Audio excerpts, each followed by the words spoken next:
Welcome to Future Histories. My name is Jan Groß, and it is my great pleasure to welcome Tim Platenkamp in today's episode. Tim is a political theorist interested in democratic planning and Republican thought. He has written a forthcoming book titled The Constitution of Socialism, which will be the topic of our conversation today. Before we start, I would like to welcome Christina and Samuel as patrons of Future Histories. Thank you so much for your support. It's highly appreciated. And I would like to thank Lukas, Karl, and Sascha for their kind donations. And now, please enjoy today's episode with Tim Platenkamp on Republican socialism, general planning, and parametric control.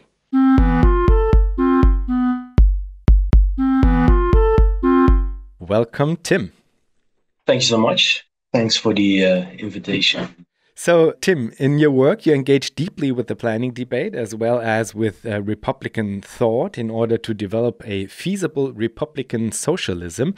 Could you give us an overview of what you aim to achieve with your book? Yeah, the primary aim was to basically formulate a realistic, achievable socialism. So socialism achievable by actually existing people. That's the bottom line. And there's a little bit of a secondary element to it. I wanted the socialism also to be a little bit identifiable and recognizable to different strands of socialism. So the primary aim was basically to formulate an achievable socialism that could materialize by the actions of actually existing people. So that's the bottom line. And in addition, there are secondary elements like I wanted the socialism to be identifiable and recognizable by different strands of socialism. So it has to have a little bit in common with different elements of socialism, so that maybe the more Leninist types could identify with it, and maybe also people interested in democratic socialism. So there's a little bit of I don't want to say marketing, but a little bit of thinking about how you can make it a little bit more attractive to, I suppose, socialist activists. So there's two elements to it. The main thing, obviously, being that I wanted it to be achievable within a single generation. I think this is my estimation, is that if socialists, maybe of different varieties, would come to power, would gain a majority, then I don't think many socialists know what they would have to do to achieve socialism. This obviously has to do with the lack of debate in general. There's obviously different visions, but these are quite niche. So I wanted to basically tap into that. So before we get to the specifics of your proposal, let's maybe set the scene by distilling some historical lessons. You emphasize that there is a huge residuum of practical experiences and theoretical reflections as well about different forms of actually existing socialisms that one should engage with and learn from when thinking about socialist construction. What are, in your opinion, the lessons one can learn from these historical experiments and the theoretical discourse surrounding them? The lessons are numerous. I think I won't mention all of them. There's I think a plethora of lessons to be learned, which I didn't initially see. Originally, years ago, I used to subscribe to this idea that was state socialism, right? So how, as a socialist, would you learn anything from Soviet-style socialism when it's basically just capitalism rebranded? So there was this growing awareness that, in fact, you could learn a lot from it. I don't know what kickstarted this awareness, but it just grew over the years. And some of the lessons I think that we can learn have to deal with the difficulty of setting prices, even of calculation in-natura, which the Soviet authorities used in their material balances, the enormous difficulty of processing enormous volumes of data, and the problem of obtaining reliable data in the first place. So first you have to gather it and then digest it. All of these are huge problems that a future socialism will have to deal with, and that economists in these socialist countries try to deal with. So for me, it was enormously illuminating to read their works and basically engage with their thought, because it's in that sense it's very relevant to us as well. Yeah, and we'll get to some of the insights that you distill from the theoretical engagement later on as well, namely when it comes to what is called Khozraschet. I didn't know this word before, but we'll get to this one later. I'm just curious. I mean, you have a certain kind of focus, so you engage a lot with what can be called a reform period within the Soviet Union. Yeah. You engage with experiences from Yugoslavia as well. But I mean, one could have added other historical examples in order to kind of enlarge the set of different modes of government, so to speak, the pool from which to kind of distill insights. And I mean, some of the experiences that come to mind are anarchist practice, or maybe commoning as well, which is a real life example for a different way of approaching these types of organizational questions. This kind of seemed very much on purpose on your part that you focus on these experiments, but I was just wondering whether or not you kind of engaged with these other thoughts and experiments as well, and if you think that there might be something to gain from them as well. Well, the purpose behind looking mainly at Soviet-style socialism and Yugoslavia, the main appeal for me has to do with them being stretching over a longer period of time and being more expansive, because a lot of problems that emerge are unintended consequences, and these tend to show up at a little bit of a later point in time. So if you look at the anarchist collectives, you do see cracks in the way they approached it, and I have taken note of these experiments with anarchism.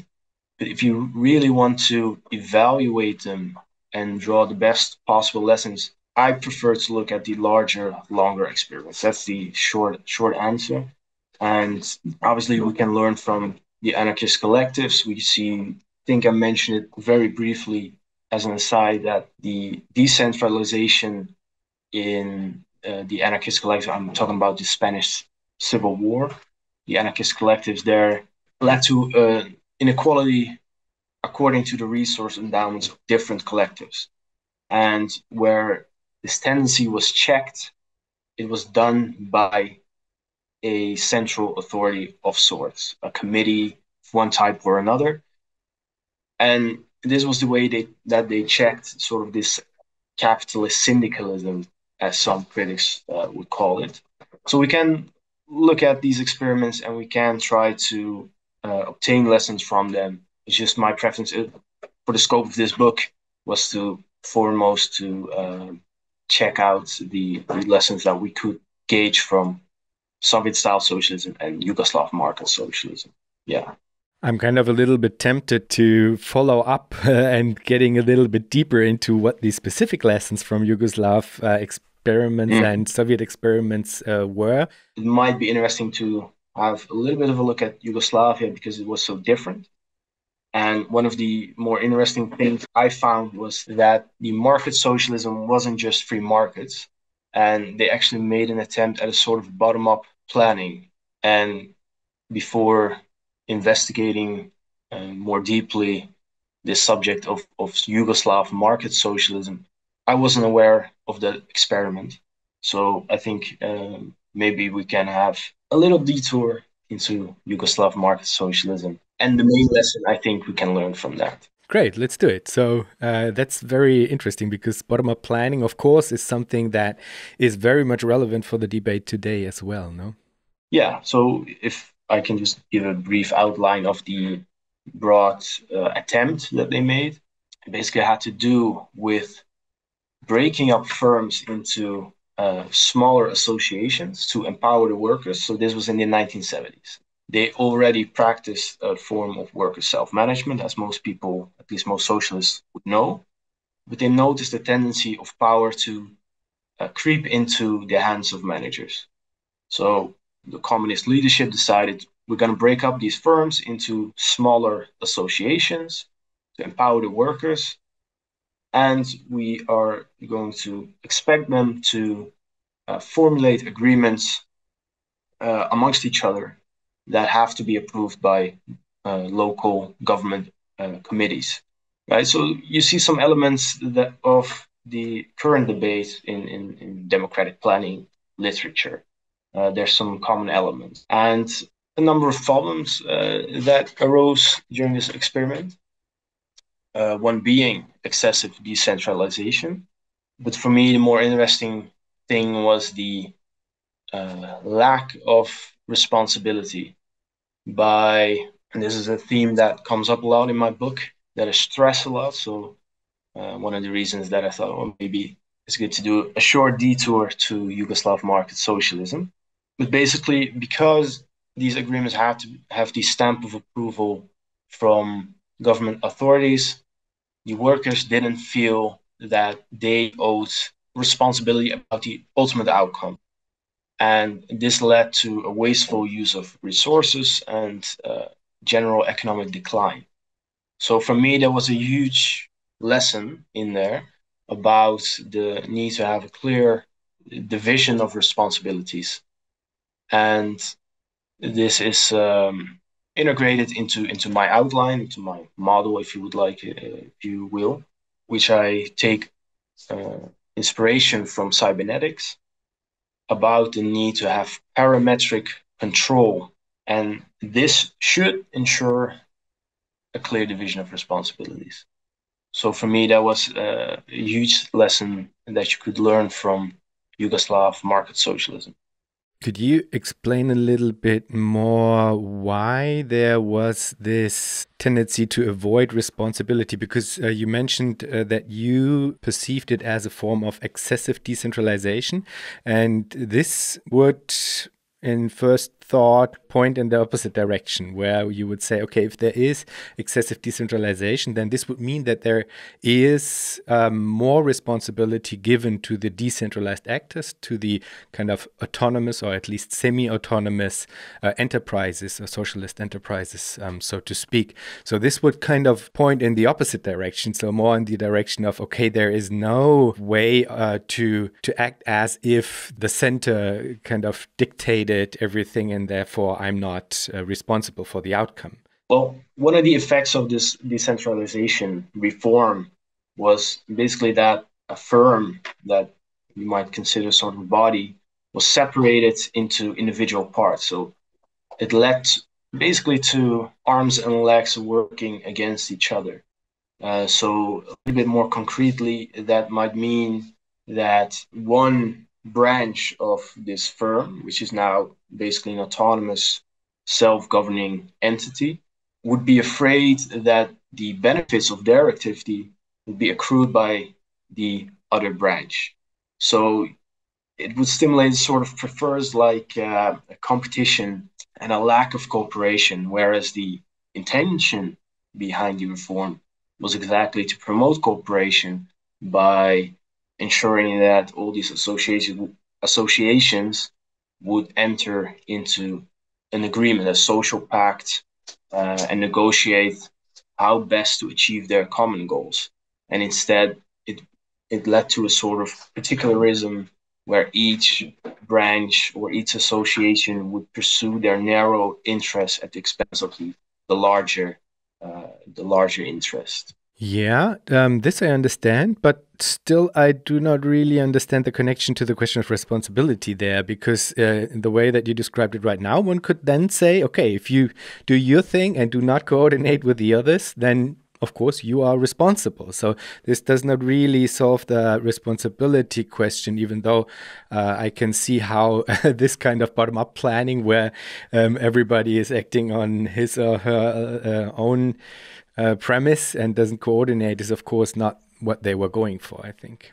Yeah, well, the question of responsibility has more to do with the agreements having to be approved by some government authority. So that caused the agreements to be influenced by the preferences of policymakers. And when the outcome of these agreements, once implemented, would not be beneficial or perhaps lead to some losses in profitability, the workers that are part of this agreement would protest and say, well, we have to make these changes. Why don't you share as government in the responsibility? And so it led to a sort of strategic game where any loss incurred would be the external responsibility of the government, and the government didn't want to take responsibility because they're not a commercial business, basically. So there's this strategic game of interest, and which ultimately led to a decline of the entire economy. Okay, maybe let's get to your proposal then.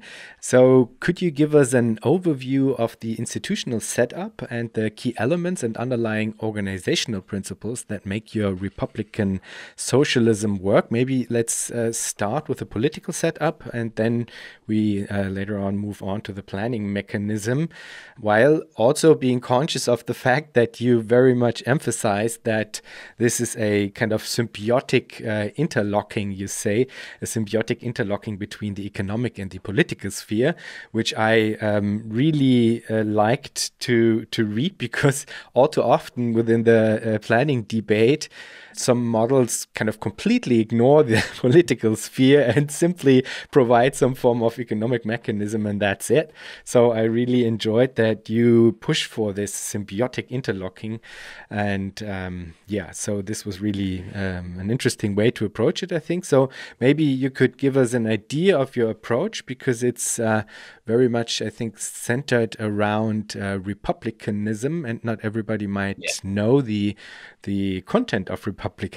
So maybe you could guide us through this political imagination that you sketch. Yeah, sure. Republicanism isn't a coherent political ideology. It has sort of Republican thought has a sort of family resemblance based around a number of key values, key political values. So that might be mixed government, freedom from domination, civic virtue, self-government. And so it's quite malleable and not necessarily a coherent ideology. And my reasoning for using republicanism, civic republicanism, came from basically a thought experiment in what if we extend democracy all the way through, which is the words of Chomsky in relation to anarchism. What if we extend democracy in all scope and in every direction? And as I try to work that through, I felt it wasn't really compelling. I felt it would lead to a number of problems that I identify in the book, some of which include that it would place too much of a demand on citizens to participate, to be aware of all the policy making, to monitor it, and to deal with all these intricate details of policy. And at the same time, this being organized by means of local assemblies, which would therefore lead to a local outlook of the participants, which is further reinforced by having the elected delegates from these local assemblies being tied to a mandate. So they formulate their local views within a local context, and then they bind their delegates to that local viewpoint. So these are just some of the problems that emerge when you try to basically extend democracy all the way through. And as I was being exposed to Republican thought, particularly the idea of a balanced government and constitution, I found appeal in trying to not just extend democracy, but balance it. So we can balance different democratic procedures in such a way that we decrease the demands placed on citizens, and we can sort of avoid localism as well. And that's the basic approach. And my proposal is that this can be achieved by having bicameral legislatures. So we retain some sort of local assembly. The delegates are elected from these assemblies, are sent to one chamber in the higher legislative assembly, and then the other half or so of the bicameral legislature is chosen by lot or sortition. And the delegates are under a flexible mandate. So there's an element of representation as well. And this has the benefit of the local viewpoints being transformed at higher levels rather than just transmitting the local viewpoint. And the idea of having people chosen by lot, delegates chosen by lot, has the benefit that they will be cross-section of the entire population of the region that they represent rather than local representatives with a local outlook. And further, all this is done within basically a constitutional republican system. So it's not a stateless society. It uses a republican form of government, including a constitutional framework. So in very brief, that is the political outline of this Republican socialist model. Maybe just to add for the listeners, when you spoke of the approach brought forward by Chomsky, or the way that you outlined what you kind of termed extending democracy all the way through, I think what you're talking about is a form of council democracy, no? In which you have a form of pyramid scheme, so to speak, where you have different levels, and each level kind of delegates the next person to a higher up level. Just maybe for the listeners as a context, that's what you kind of dissect within the book as well, no? Exactly. Yeah. The idea that power flows from the bottom, and you organize in local assemblies, and these local assemblies elect a deputy or delegate to higher levels instead of power flowing or downward. That's the idea of basically libertarian socialism. It has some common ground with broader socialist thought. That's basically the idea that I'm arguing against. And that I contrast Republican socialism with. And also another thing I might add, because I thought it was a nice feature of the Republican socialism that you described, is that the constitution is not set into stone, because that's something I was always wondering, that if you have a constitution and like upcoming generations are born into this system, they would have a kind of prefixed system in which they would have to interact. And so you kind of introduce a temporal layer to this by saying that in every generation you would have to at least once debate and deliberate over the constitution as well. So I think maybe every 25 years, the whole society is saying, all right, how did it work out so far? Do we like the constitution or not? And maybe let's change something. Exactly.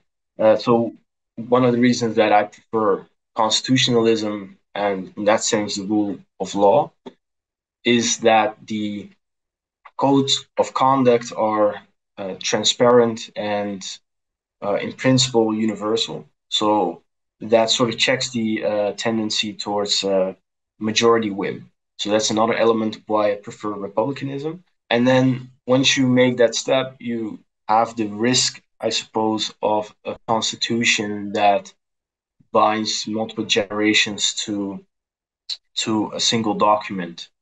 And for that reason, I prefer it to see, and it's not a new idea, the constitution as a living body and a generation as being their own sovereign over their constitutional order.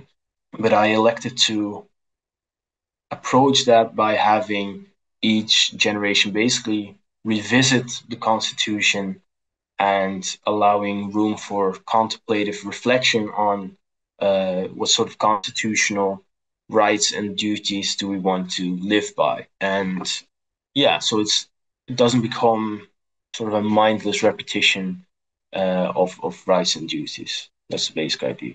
And just because I'm curious, since I'm maybe a little bit more cautious when it comes to the role of the state, and I'm also interested in different approaches towards what you call the rule of law. I'm just curious whether or not you ever came into contact with something like a law without force. In German, it would be ein Recht ohne Gewalt. Daniel Loik is working on that. And since he's in Amsterdam, you might know his work. I'm not sure. So I'm just curious whether or not you're engaged with these kind of different traditions, so to speak, that still engage with things that are very much important to you as well, but from a very different angle. So there's anarchist constitutionalism, for example, and there is, as I said, an approach towards law that tries to avoid the inherent violence within law,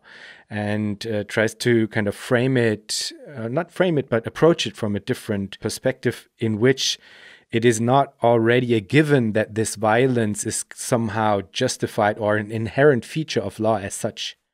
Well, my exposure to anarchist principles of law is basically mainly through Tom Holterman, a Dutch scholar. So I sort of engaged with him a little bit, but I'm not familiar with this principle of law without violence. I haven't engaged with that particular variant of anarchist law. But still, after considering the merits, I personally come to the conclusion that Republican system is less vulnerable to arbitrary decision making and violence. So that's where I end up in my argumentation, and my engagement with anarchism is through Tom Holterman. Yeah, so he's an exponent also of libertarian constitutionalism, as he calls it, and voluntary law.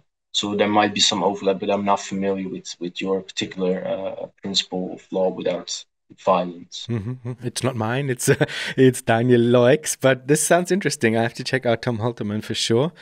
Okay, so I mean, I do have some questions relating to this setup as well, but I think we can engage with them after we go through the planning mechanism, because it kind of overlaps and touches upon questions of the subject and stuff like that. So maybe let's take a deep dive first into the planning mechanism that you propose. Could you outline the institutional framework and the core mechanisms and organizing principles you propose in what you call general planning and parametric control, or short GPPC? And maybe let's have an outline of the basic setup first, and then we'll go through the different steps of what an actual planning process might look like. So what are the different institutions and layers of planning in GPPC? Yeah, so general planning and parametric control, by lack of a better term, to be honest. I struggled a little bit with a useful way to reference it. This is what I came up with. Well, I mean, I think it kind of worked, because I had to think of David Leitman's multi-level iterative democratic coordination, yeah, which is kind of also yeah, a similar way to approach the naming question. Yeah. But anyway, in terms of substance and not the name, there is a central planning board, which is authorized by the main legislative assembly, and it determines the share of investment, and therefore the share of consumption, right? The division between how much do we accumulate and how much do we consume immediately. And it is responsible for setting prices according to the cost of production. It has the responsibility of determining the relative price levels of different items, different resources, different assets. It's not the responsibility of the market or of producers. Producers do determine costs, but not prices, basically. And it's responsible for setting parameters to which producers respond. So that includes and extends to the price levels themselves, which are parameters, and production norms, basically. So might be norm of productivity, which sets benchmarks to compare and evaluate performance. So that's the main responsibility of the central planners. And to help the central planners, there's some intermediary bodies like planning offices that might be responsible for controls and audits, or taking on some of the local and regional responsibilities of the central planners. And of course, production units themselves. So that would be mostly cooperatives and basically work collectives that produce output and use inputs, and whose activities are shaped by these central norms. That's the brief outline of this model. Okay, so how does the Central Planning Board come about? Who's making the decisions there and why? So this is the Central Planning Board is ultimately authorized by the highest legislative assembly, and so it's accountable to the main legislature, and it's staffed by economists and specialists because it deals with highly technical tasks and functions. So these decisions are mandated by the political authorities. So it will give instructions to set the share of investment, to set the parameters, and these are further influenced by the social priorities that are formulated politically by this main legislature. So if they decide that we are going to transition from one energy source to another, then the central planners have to take that into account when they set prices, for example. So that is roughly the way that it would work. And since prices seem to have a very important function within your proposal, how do the prices that the Central Planning Board are basically offering as parametric control, how do these prices come about? Well, I'm a little agnostic on the issue of where they come from exactly. For instance, if we go by Marxist orthodoxy, then they would be set ultimately according to the cost of the reproduction of labor, and I suppose the productivity of labor as well. To be honest, I didn't really want to delve deeply into that subject matter because of the time constraints in dealing with this book itself. For me, the priority was to give an outline of a feasible socialism, and the determining of prices to me is feasible, even if it depends on whether we price according to the cost of labor, or perhaps if we have some other idea of where prices come from, if that makes sense.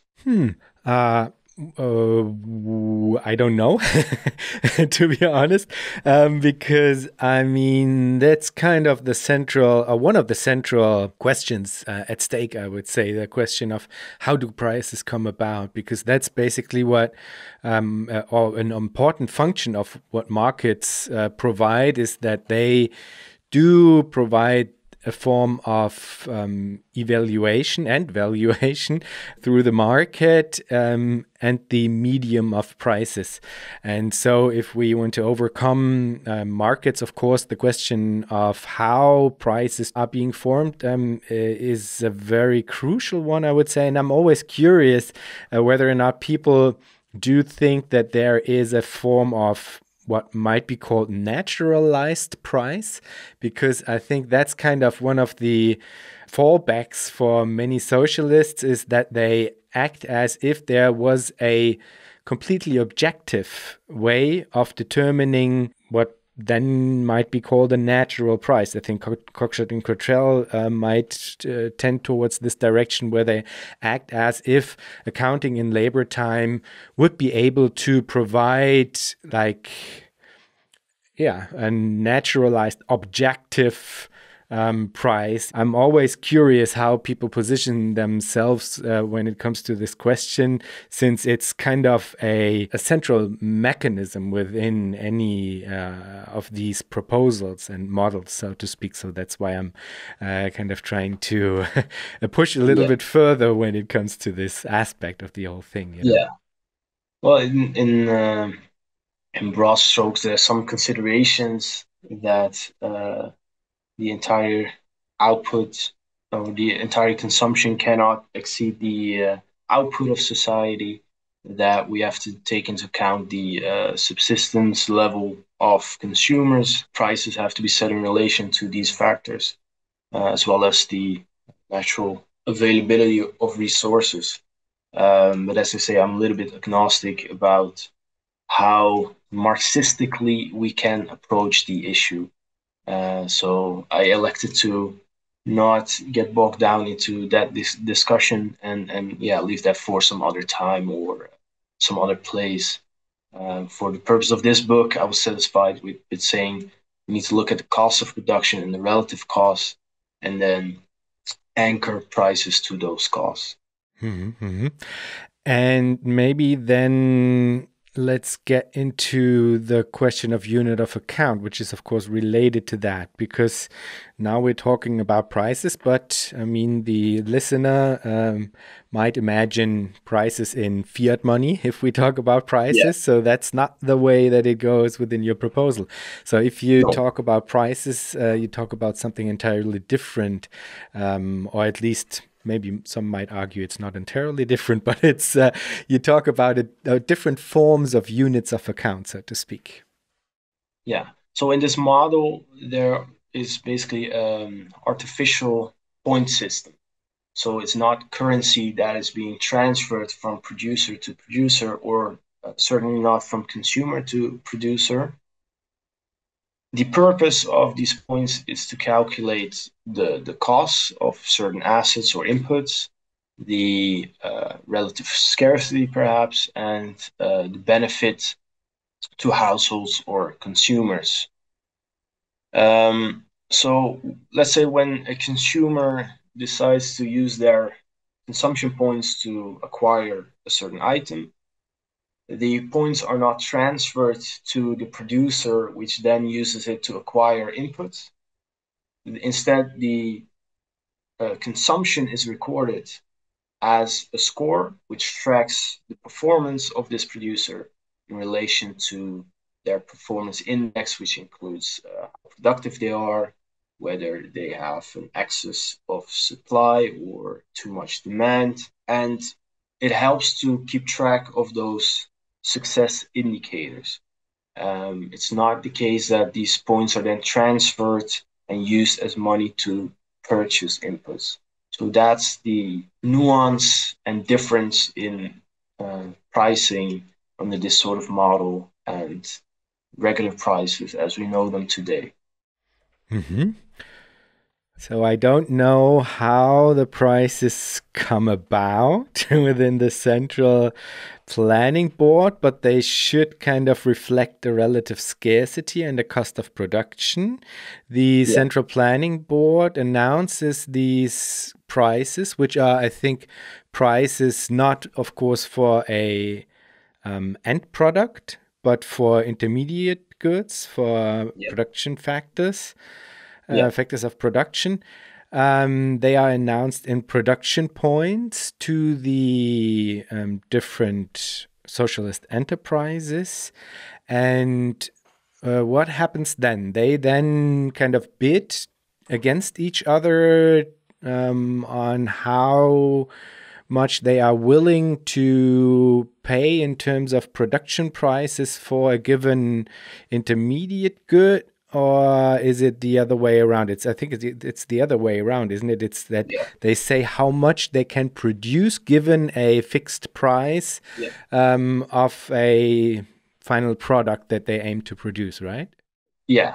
So initially the prices are given or announced, and then they formulate a plan and say, look, this is how productive we can use this asset, and if it's more productive than some other alternative use, they will acquire them first, And in the process of bidding, you might get adjustments based on those relative scarcities because the level of demand might call for an incremental increase in price.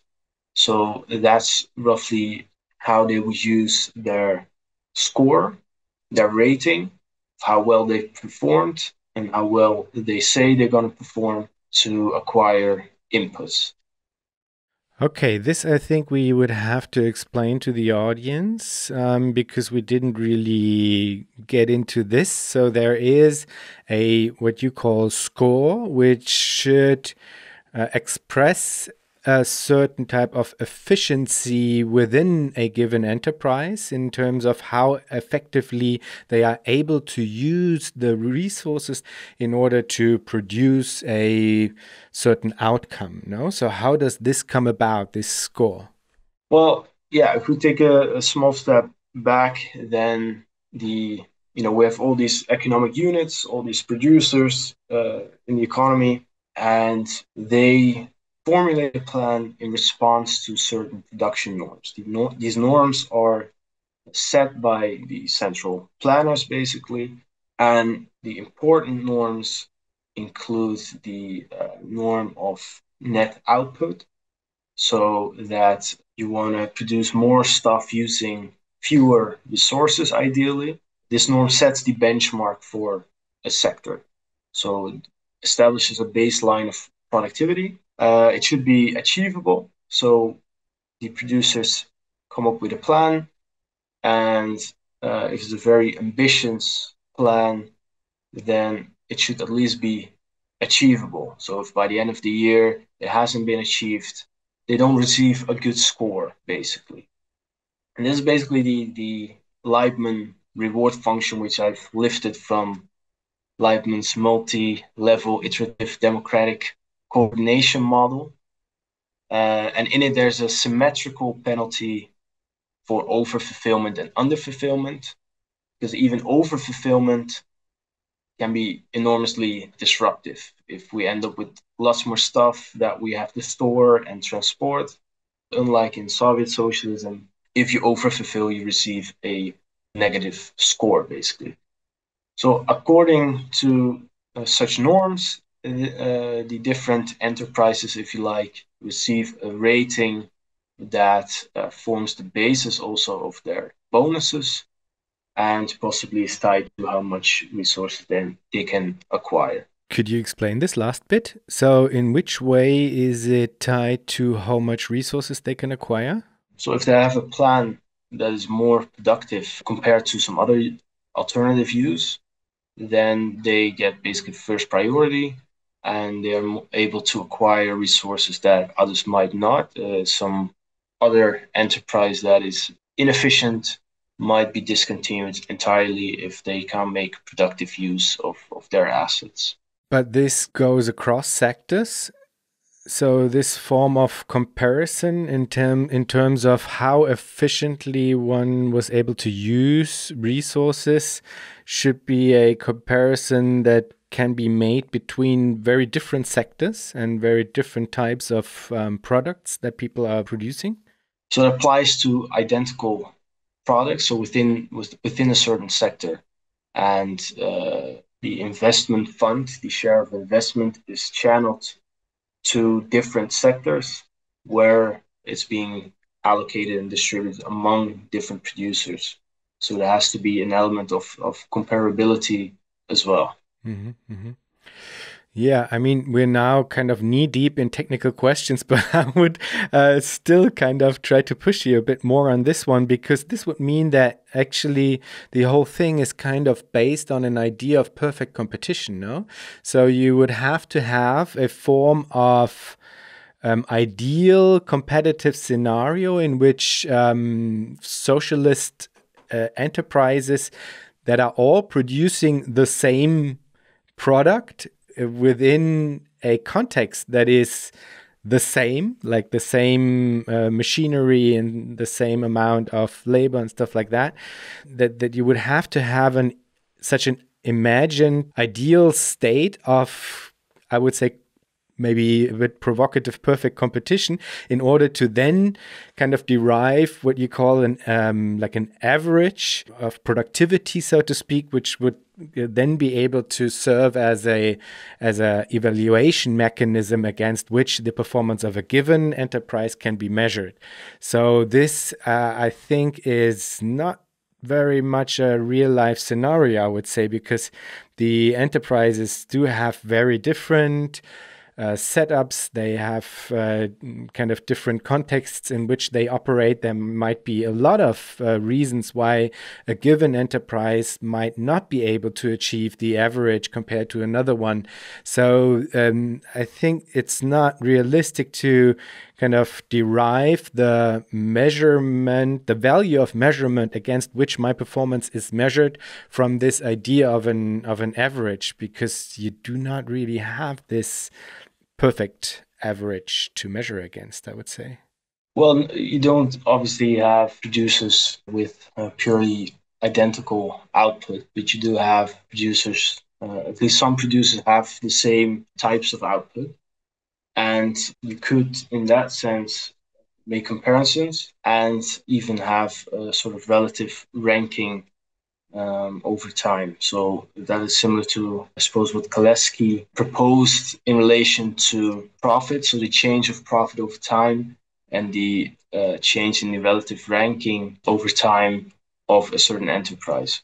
So that then deals with the different contexts which producers find themselves in, meaning that if they have a technologically inferior workplace, then it's possible to track perhaps their relative position in these rankings of their sector. So if they improve, that means that they have been more beneficial to society compared to workplaces that have improved less or even lowered in ranking.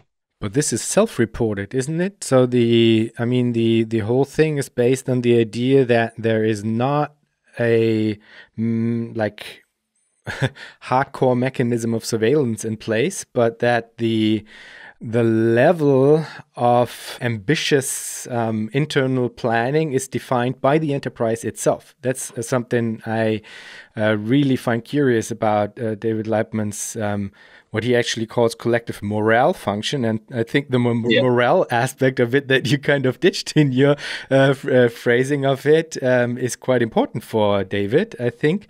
And I think there's the crux, so to speak, because the enterprises themselves define what is for themselves an ambitious goal, so to speak. And if you do not want to kind of surveil whether or not they are providing this ambitiousness truthfully, so to speak, you would have to have a different kind of indicator. That's why you introduced the averages, I think, no? And so if you have, instead of the averages, a kind of comparison over time, then you would then fall back to the problem, or quote unquote problem, that this is self-reported. So I can then kind of start with a very easily achievable ambitiousness and then make it easy for me to achieve the reported goals, isn't it? Yeah, I suppose that because you inherit your position from the previous period, that effect is limited, though that is, I suppose, speculation. It is self-reported, but obviously the achievement itself is being tracked by a logistical control system. And the reason I say relative ranking is because that if you have a relative ranking, it is different, I suppose, than if you have simply an absolute improvement or not. Just to give you some background, I wrote a book chapter because I'm co-editing a book with Christoph Sorg on democratic planning. Yeah. And so I wrote a book chapter, and in the book chapter, I also take a look at David Leibman's collective morale function. That's why I kind of push further on that front, Yeah. Yeah. I think for the audience, in order to get a bit more of a macro perspective on the whole thing, it would be important to sketch out what you describe as the three public sectors, because I think that's very relevant for the whole picture. So you have these sectors which are called the collective sector, the administrative sector, and the cooperative sector, and each of them have different functions, and they are also kind of organized in different ways and along different types of organizational principles. So maybe you could kind of sketch what these sectors are and how they are being approached. Yeah, so the names are only loosely connected to the industries that fall under this umbrella. The collective sector includes basically public utility and infrastructure.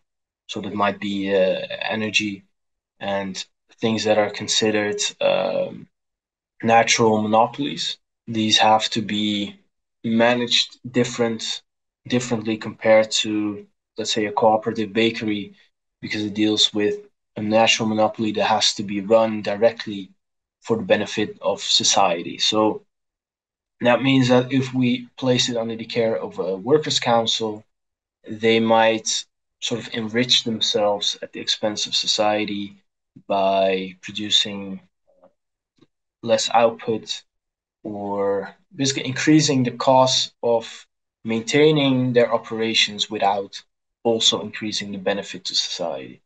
So as a result, I propose that this should be managed as sort of co-determination scheme, where there's a workers council, but it's not the primary decision maker, and there's more direct public accountability. The same principle applies to the administrative sector, which includes public education and administrative overhead, so the civil service as well. And the key difference is that for the public utilities, there might be some nominal fees involved, whereas primarily in the administrative sector, services are free at the point of use. The third sector, the cooperative sector, is basically where production is geared for individual household consumption. That might be the easiest way to explain it. And there the prices are connected to the cost of production, and producers are supposed to recoup these costs on behalf of society. So they're not free at the point of use, and it involves basically individual household consumption. And those are basically the three sectors. And within the cooperative sector, the workers' councils are primary decision makers, so they have direct influence over the course of their activities, and within the parameters of the central planners, basically. And I was, to be honest, a little bit shocked to see that the care sector is missing. So there's no mentioning of the care sector in total, so to speak. So how would this be approached? Well, the care sector would fall under the umbrella of administrative sector. So care care branch falls under the administrative sector. Administrative meaning has more to do with the way it's being governed, I suppose, than the type of services that fall under it. So different care, childcare, healthcare is included in the administrative sector. All right. So we will get to the question of like remuneration later on. So, but that means that if the care sector is a part of what you call the administrative sector, and if you have schemes of remuneration in actually the whole model as a basic form of how you set up the question of labor and maybe even subsistence. So if there is some form of remuneration within the cooperative sector, then of course the question arises if people are being remunerated for care work, which would take place in the administrative sector. Yeah. Well, there's remuneration in all sectors. There's no fundamental difference between sectors in that respect. So care work would be remunerated. I don't deal with it directly, but I would prefer that to a large extent it would be collective. So that even extends to childcare, child rearing, being for a large part not exclusively collective and remunerated. Now we have this setup of the three public sectors. There are different forms of how these sectors are being approached. So this gives us a total picture, so to speak, of the let's say, resource throughput as well. And then, of course, since we are all aware of environmental questions and problems that are imminent, would there be a cap in terms of total energy throughput or resource throughput? And how would this be kind of evaluated and enacted? Yeah, I think ultimately it depends on the political priorities that citizens themselves decide upon. I think the benefit of having that decided by means of political instruments is that you first ask what the fundamental preferences of people are in relation to resource throughput or energy consumption, instead of, compared to capitalism or currently, where people make primarily decisions based on private considerations and from day to day. So we first ask them to sketch broadly their social priorities in legislative assemblies, and then ask them to make private decisions within that framework. So the benefit of this should be that it generates more, for instance, ecologically inclined decision making and decision outcomes. And ideally, that would include some cap on consumption of resources based on some estimation of the amount available and substitutes that might become available in the future. So there would be a political process that defines these caps, and then there's also a political process that decides over how many of these resources are being allocated towards which sector. Isn't that right? Yeah, so you first determine the share of investment given the availability of resources, which might be artificially capped for ecological concerns. And then the share of investment is channeled into different sectors. Yeah. Right. Okay. And maybe also to get a sense of what this would mean in terms of my individual life within these settings. I mean, since you have these different sectors, and you also already mentioned that the administrative sector is basically free on use. So I think here the question also arises if there is something like universal basic services and how far you imagine those to go if they exist. So is there a form of unconditional existential security, so to speak, that is there for everybody to enjoy, and then on the basis of that some form of remuneration and bonus scheme is being developed, or do you imagine it otherwise? I think your broad outline is correct. The services would be freely available with the minor qualification that enough resources should be available for the level of demand. So there might be a nominal fee if that is preferred compared to rationing, right? If there's a shortage of resources, you either ration them or you introduce some nominal fee, or maybe a little bit of both. But they should be freely available. So that concerns the care services, education, and so on. And remuneration, because it's a different sector, it's not tied to productivity per se. Might, if that proves necessary, have that works amongst each other, elect someone for a special program that might be new consumer items that are being introduced, or perhaps bonus payments. Because it's not the same sort of productivity and bonus scheme that you would have in the cooperative sector. So you mentioned care sector, but is it that all of my existential needs are covered unconditionally? So do I have housing? Do I have food? Do I have public transport? Do I have internet? Do I have all these kinds of things that are in today's world a part of what I need in order to take part in society in a meaningful way?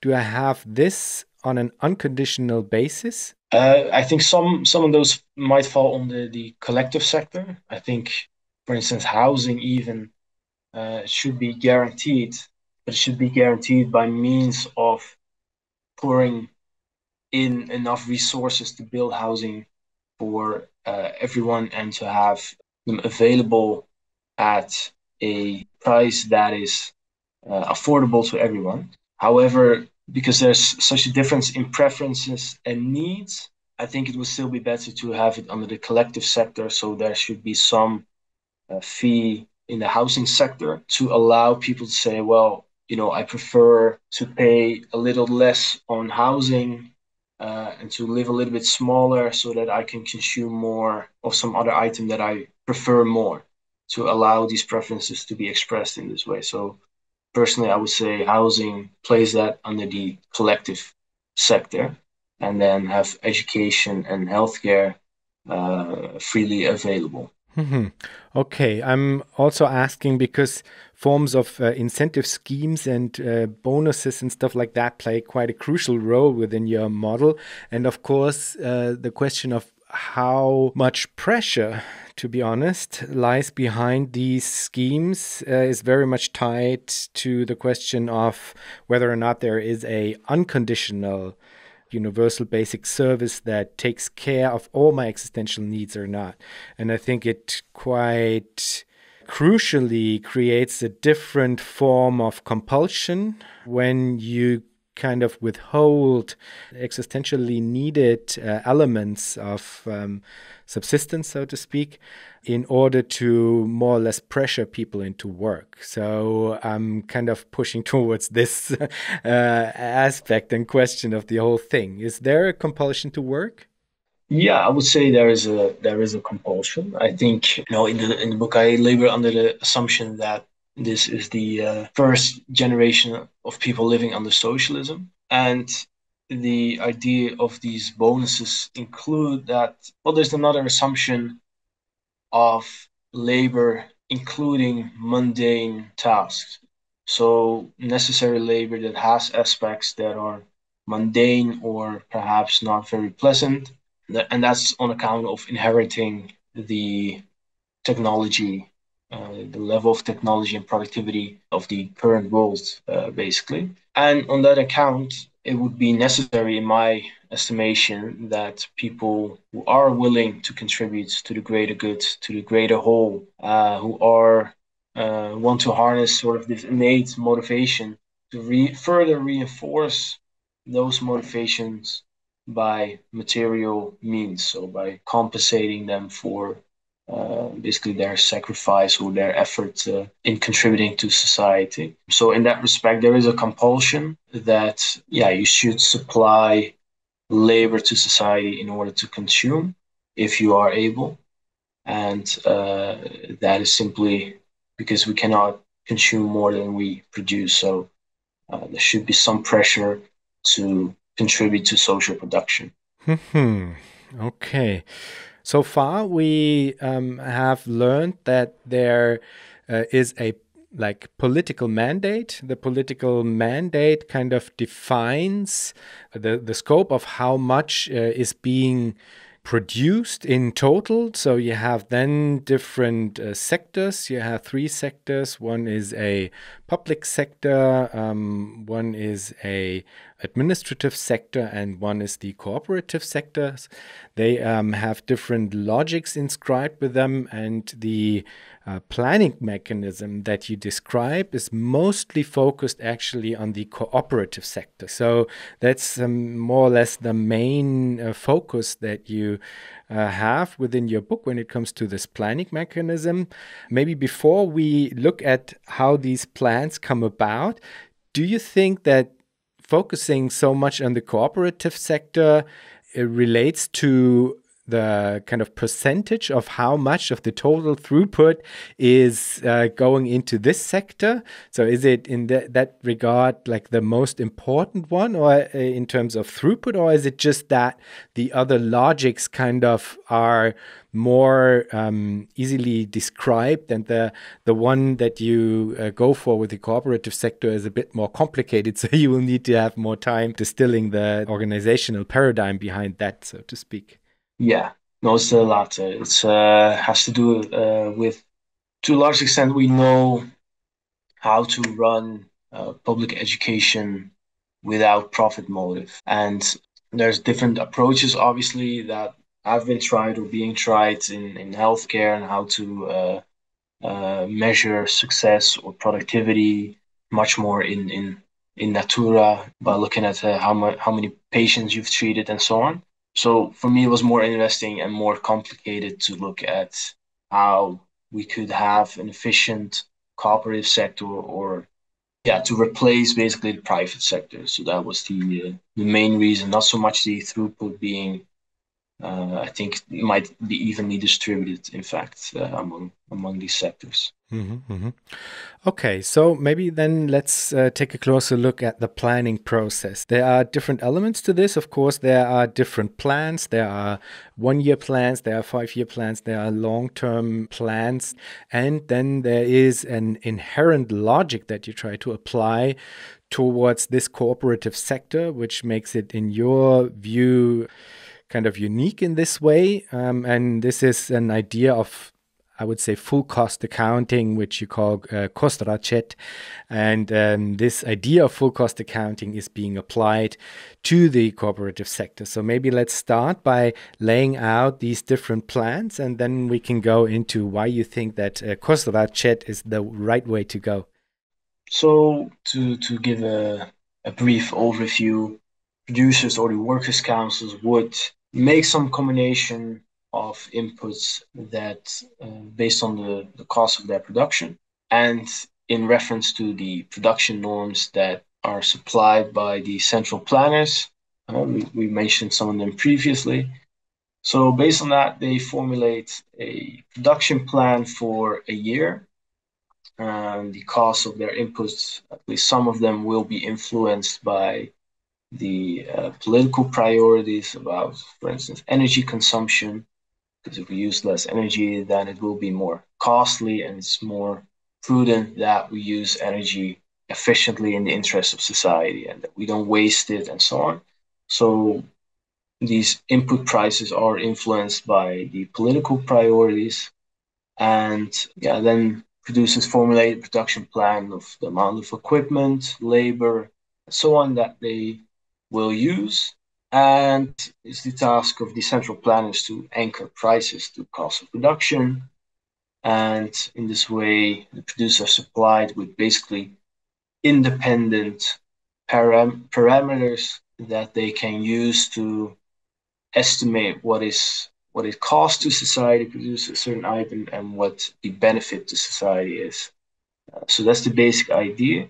And these production norms are the norm of net output, that it's better to produce more using less, that it should be achievable, and that there shouldn't be an excess of supply or demand, because that will be wasteful as well.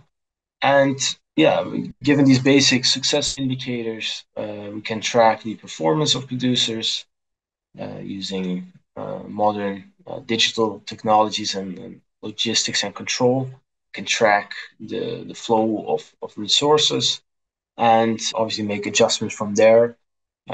Both producers and central planners might make adjustments based on this new information. So it's sort of a cybernetic element to it. And as I mentioned, the pricing also has to do with the political priorities. So if we increase the share of investment, that influences the price of certain investment goods, for example. So this is how the annual plans and the larger political priorities come together. So it's by means of this sort of price mechanism. And I mean, an aspect that is really important for you, you also mentioned it before, is this idea of responsibility. So it's very important for you that you have these cooperatives, these socialist enterprises, to be responsible for their actions in order to not engage in, I don't know, wasteful behavior and kind of use the resources efficiently that they are using.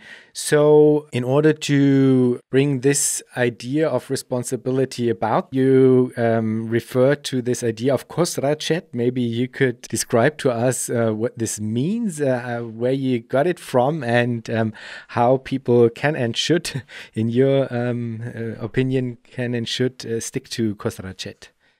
Yeah. It's basically a Soviet term. So Khozraschet, the best translation is not a direct translation, I believe, but it's basically full or cost accounting. And it comes from the early Soviet period. And basically the reason that I use this term instead of just cost accounting is to emphasize that we are dealing with abstract reality, but reality nonetheless, in the sense that these were real dilemmas faced by real people in certain real circumstance of constructing socialism. So I just like to use that term to emphasize this idea. Yeah, that is a real challenge hidden within this debate about constructing socialism. And more substantively, it means that each economic unit has a cost account, so is responsible for the cost that they make. That these costs are recorded and available, and that we can compare their costs to the results of their activity. And then finally, that we can have responsibility for these costs and these results. So if we lack any of these factors, it would not be possible to assign responsibility and ensure that workers are invested in the outcome of their activities. So that's, for me, is why it's so important that we want workers to be invested in the outcome being beneficial to society, and not for them to consume resources without adding anything useful to their community. So on that account, I found it important to emphasize this point, as well as that it's a dilemma that has already been faced previously, and that we need to obtain these lessons and digest these lessons for the future. What was really interesting to me is that, when it comes to the political sphere, you kind of go a different route, more or less, because there you also argue that it would be important for people to kind of identify themselves with the collective aspects of society and not only retreat into an individualism, so to speak. If one would want to be polemic, then one might say that in the public sphere, you use education, and in the economic sphere, you use a form of diamond punishment. So the way in which you try to achieve that people are not only being quote unquote selfish, but do consider the collective aspects of a societal organization, so to speak. So the mechanism within the economic sphere is very much oriented towards this idea of economic punishment and incentivation. So I was wondering why focus so much on this aspect. I would even say this is more or less the only tool that you use within the economic sphere in order to provide for this identification with the more macro and collective aspects. And I would be curious if you thought about alternative ways through which this identification with the collective aspects of my own doing could be brought about, because I'm personally actually quite skeptical of the idea that these types of mechanism design that ultimately treat these subjects through a very primitive mechanism of diamond punishment will result in what you intend it should result in. Well, it's not purely the only mechanism. It's an important, I suppose, mediating factor, but The production norms are also used to ensure that workers of different collectives or production units will basically negotiate the setting of output targets amongst each other. So it's not to compete for a market, for the largest market share. So there is an element of the production norms encouraging a larger, broader outlook. Sorry to interrupt, but how? I don't actually see it.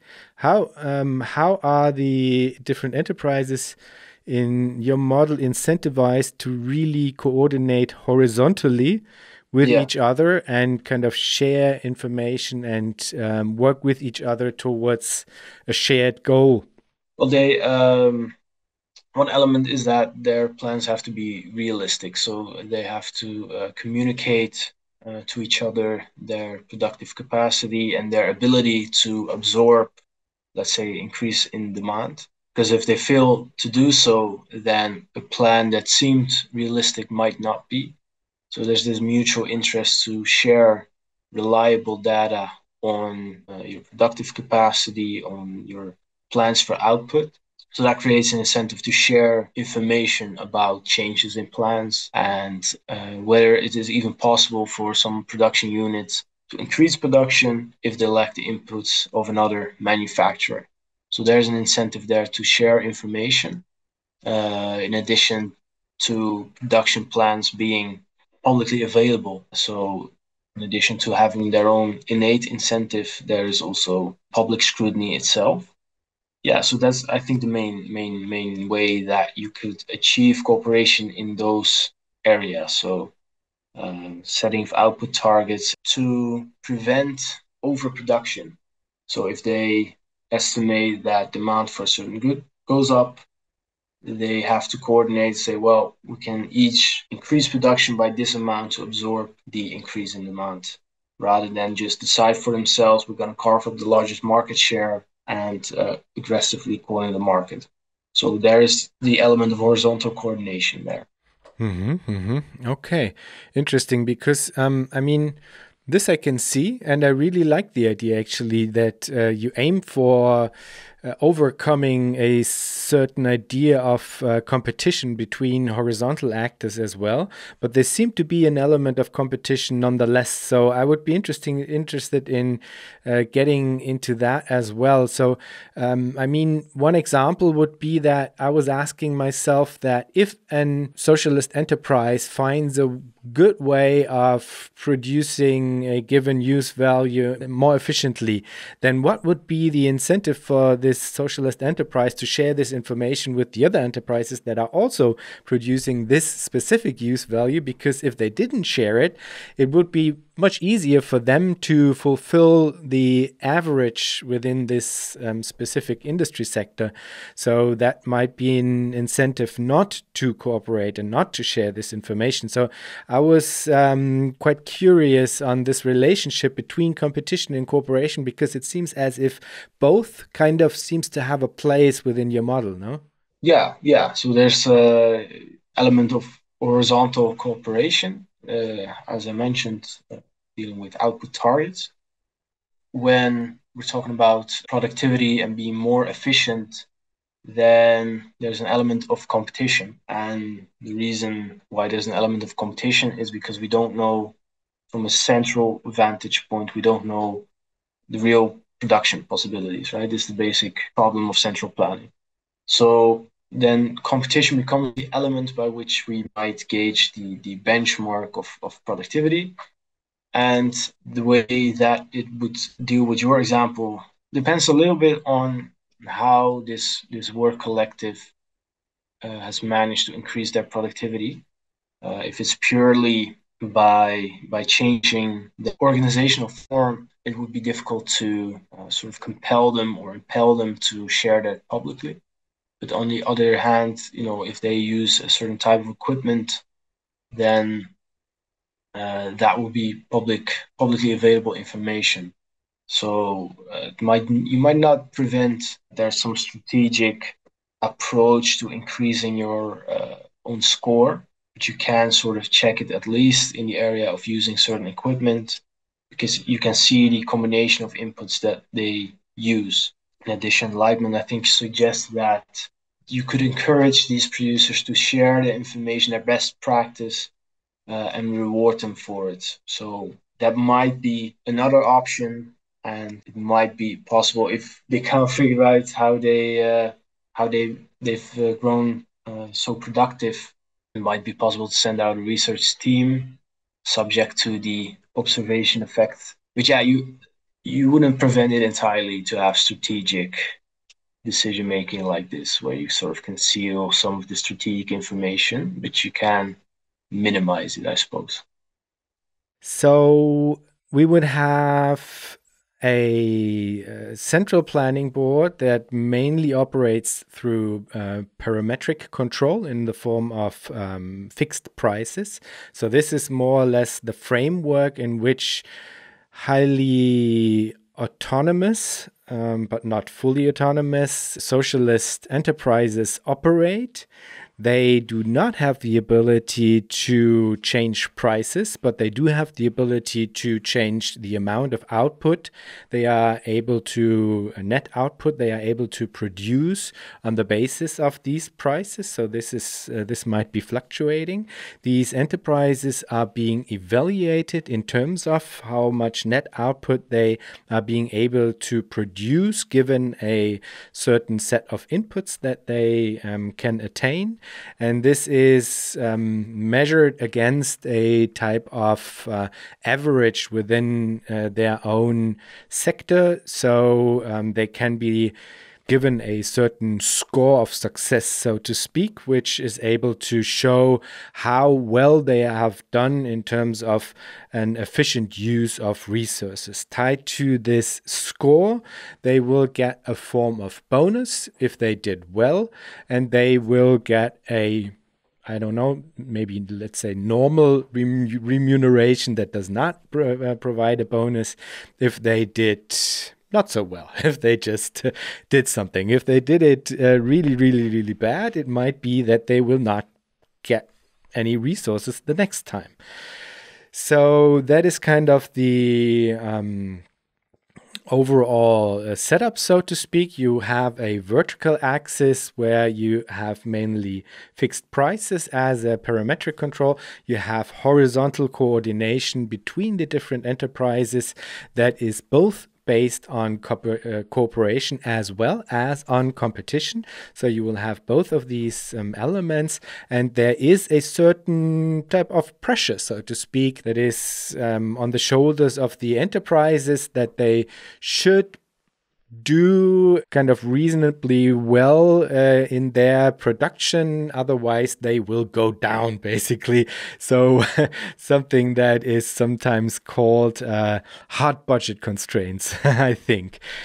So that would be kind of the overall sketch. And then we saw that there are one-year plans which are mostly done through the enterprises. So there's a kind of bottom-up planning element to this, where based on these parametric information, the prices, the fixed prices, so the enterprises devise one-year plans where they announce what types of resources they will need. There is also an aspect of a more detailed one-year plan, I think, if I remember correctly, at least for the upcoming month or something. You would have to provide a more detailed aspect.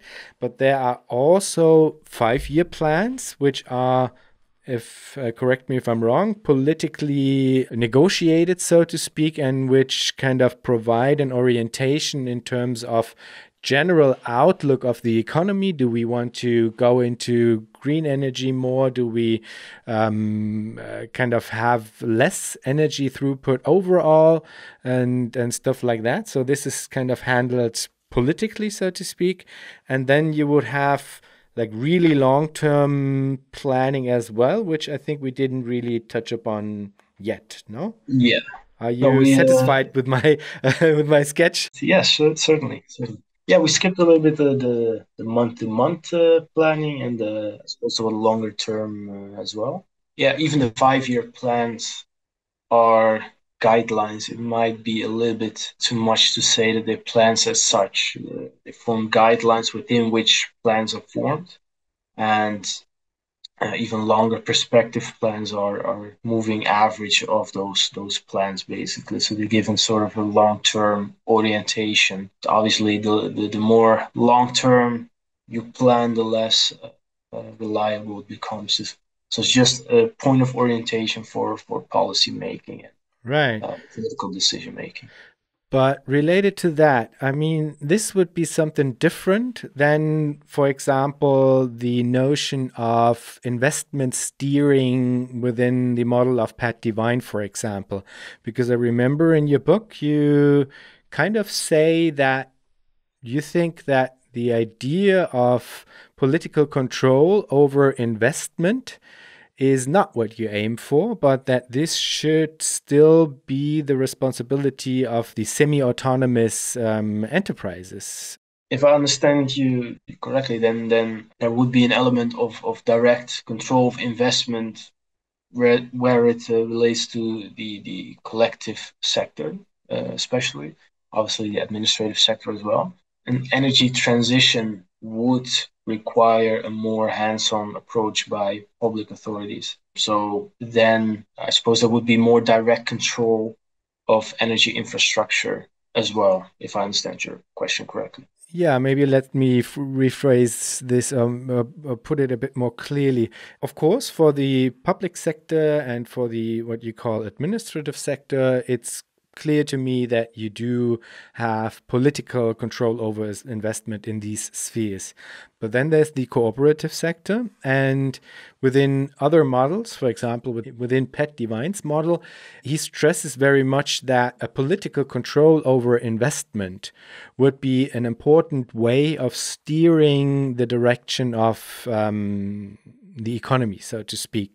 So what in your model is mainly done through fixed prices and parametric control would in his model be done through very decisive political decisions over investment allocation. But if I understand it correctly, that in your model within the cooperative sector, the enterprises themselves would decide over these questions of investment, and there would be a, so to speak, cumulative aspect to this idea of where investment should go or where it shouldn't go. So this is a difference to the other models, so to speak. Yeah, I think so. I think your assessment is correct in that. I think the best way to achieve that in an incentive compatible way is more indirectly via parametric control by reshaping sort of the infrastructure or the parameters rather than directly and direct negotiation or direct decision making. Mm-hmm. Yeah. Mm-hmm.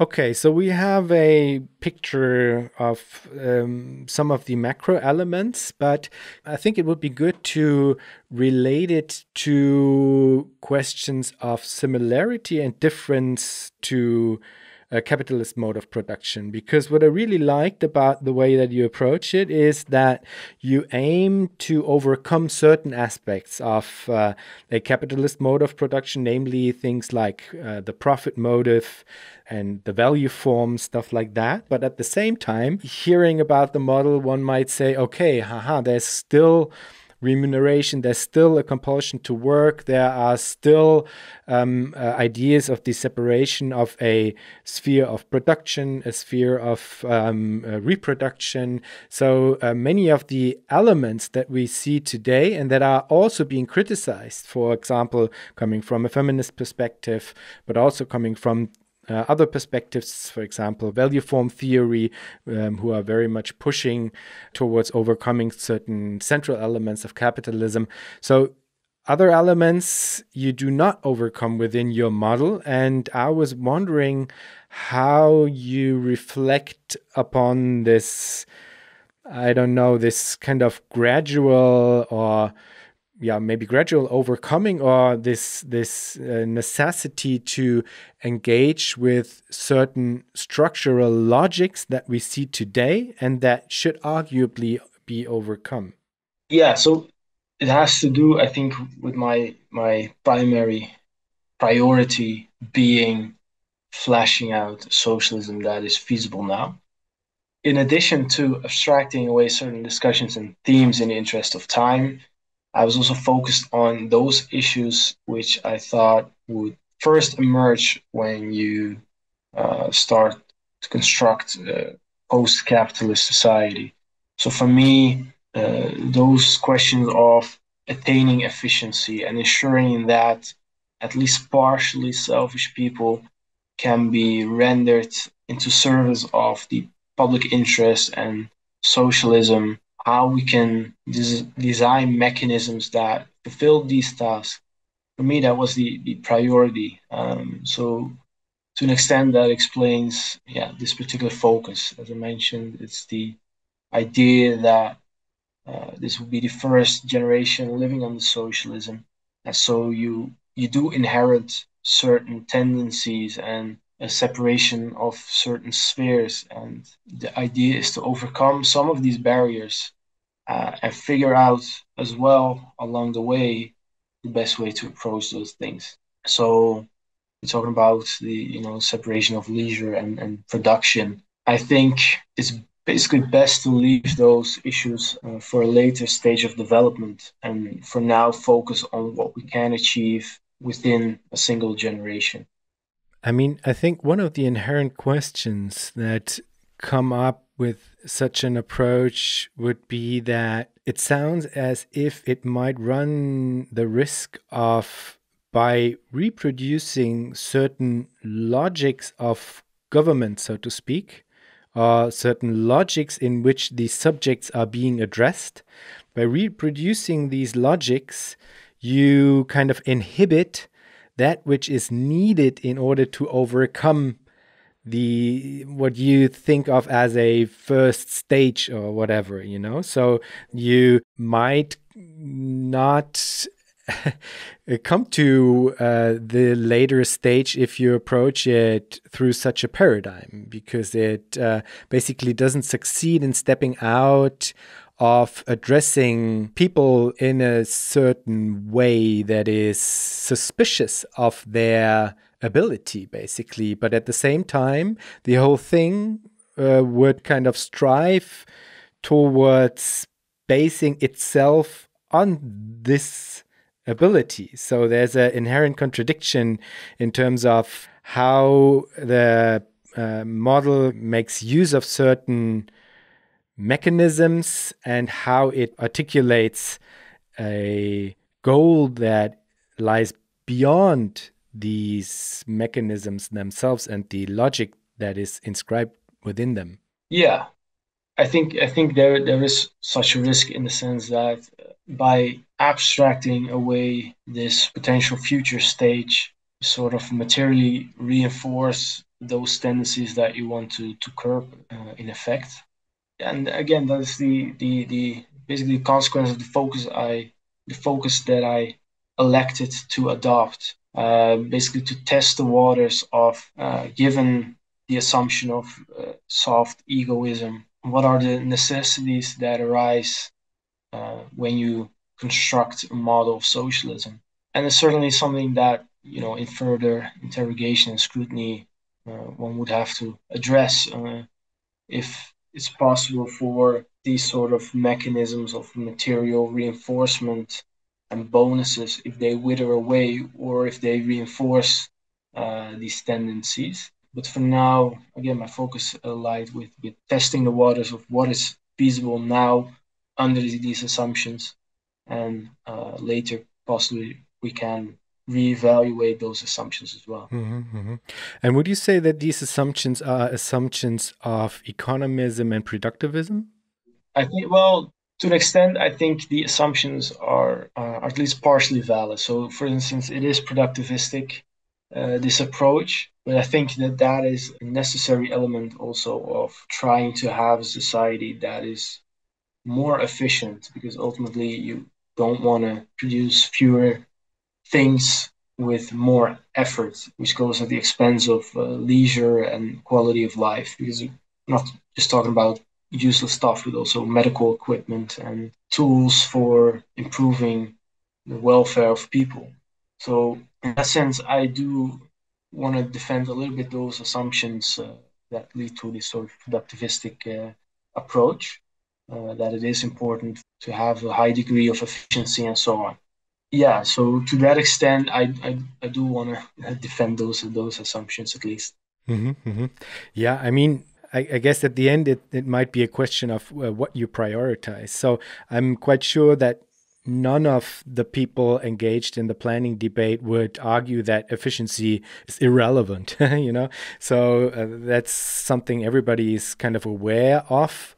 Of course, also with regard to the ecological question, and that we should not kind of excessively blow our resources into the air, whatever, or consume them senselessly. So efficiency, of course, is an aspect that we need to consider, but maybe the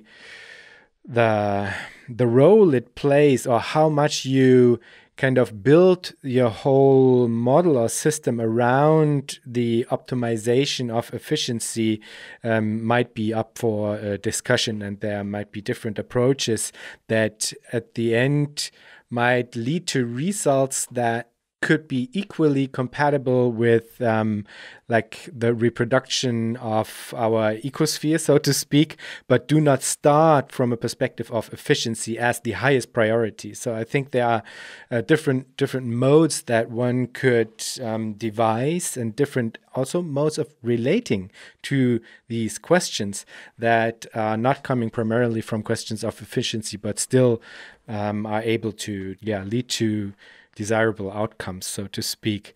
I would like to also get into the question of the subjects that you imagine, because this was really a crucial element within both the political aspect of your model as well as the economic aspects of your model.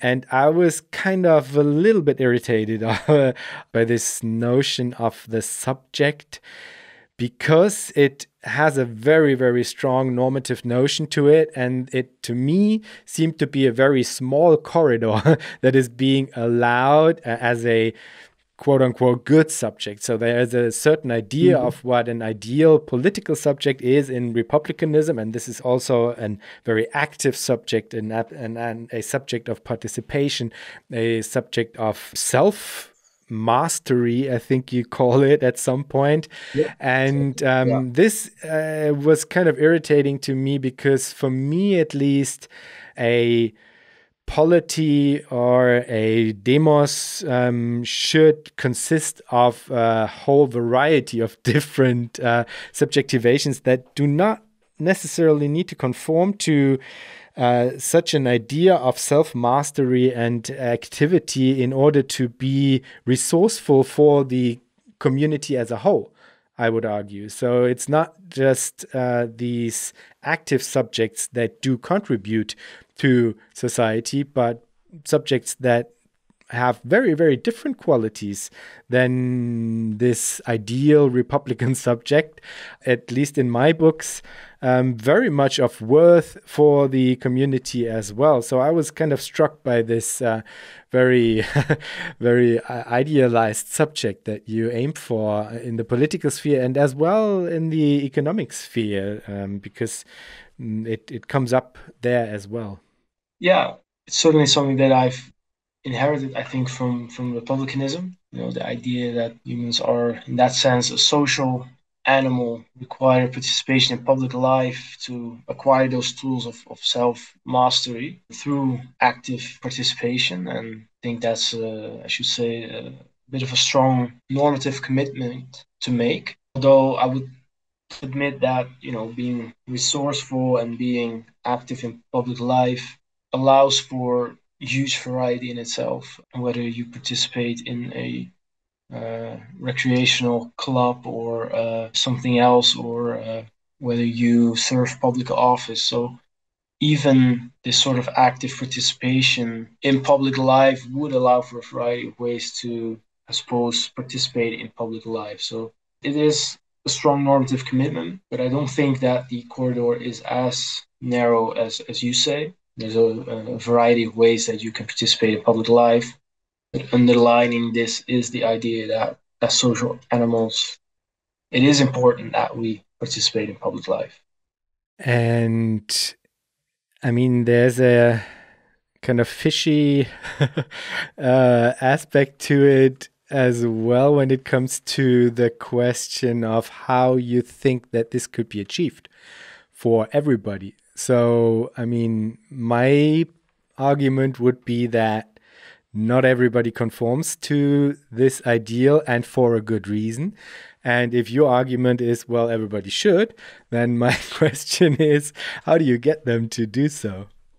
Well, I suppose it begins with institution of public education, where and collective child rearing, where people are socialized in norms, not even necessarily directly.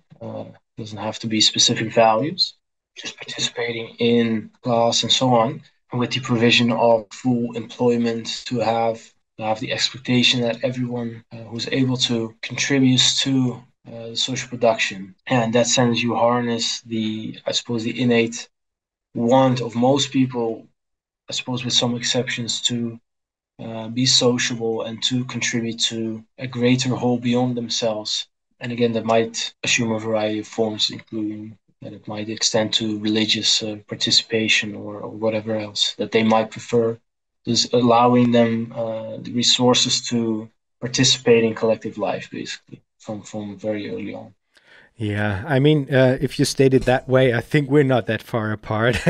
Because if the premise is that you should give people the resources to take part in collective life, then of course I'm on board. So that's a good thing. I guess the difference might be in nuance when it comes to how much I would push people towards a very specific idea of activity and participation, and how they should act in accordance with Republican values. I would allow for more slack, I guess, when it comes to that as well. But yeah. Yeah, well, I think there is a sort of pessimism also in what I expect. The amount of people I expect to participate in political life, for instance. So it's not entirely that I have a strict sense of what an ideal Republican citizen is, and there should also be some option to opt out even of work. Although I think there should be some moral obstacles, at least in the way of that. Oh, but that's interesting because one could also frame it coming from a very different perspective, stating that in order for your republicanism to work, you need a certain amount of a specific type of human material, so to speak. And therefore, you kind of need to bring about these individuals in order to make the whole thing work.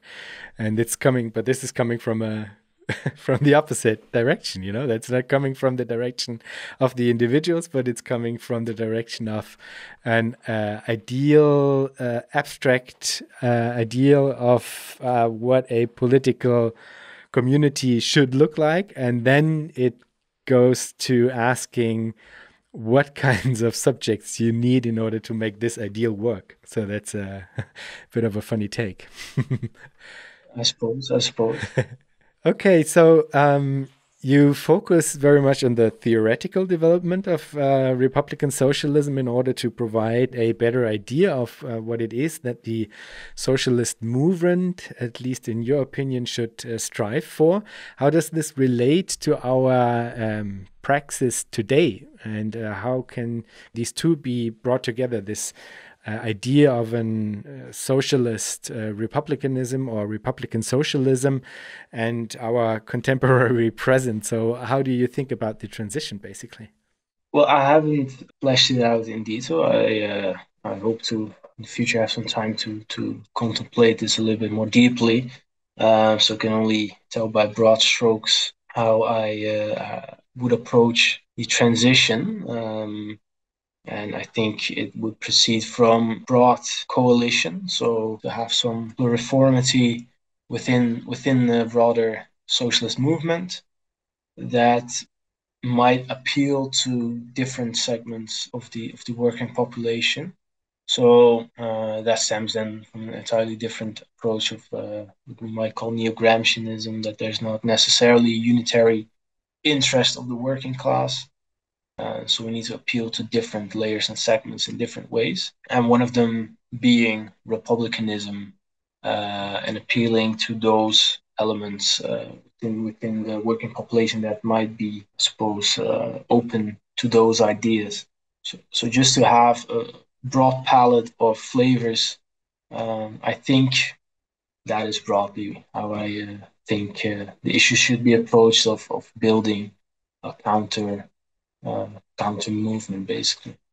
And Tim, there's a last question that I ask all of my guests, and it is, if you think about the future, what makes you joyful? It makes me joyful. Well, I suppose in the area of politics is the opening up of this debate. The reason that I decided to delve deeply into this subject was sort of the lack of debate on the issue. There were some, obviously, but I'm noticing, and maybe it's because I'm participating myself, but I'm noticing more people becoming involved and interested in these questions. So in that area, certainly is optimistic, cautiously optimistic, because it's a very difficult subject and it will require a lot of work and fleshing out before we have maybe a satisfactory model in full. But I suppose that would be my source of joy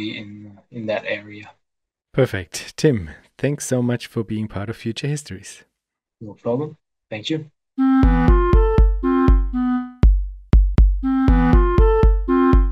That was our show for today. Thanks a lot for listening. If you want to support Future Histories, you can do so on Patreon. For this, visit patreon.com/futurehistories, or you can simply tell a friend that you liked the show and that he, she, or they might like it as well. Thanks a lot, and hear you in 2 weeks.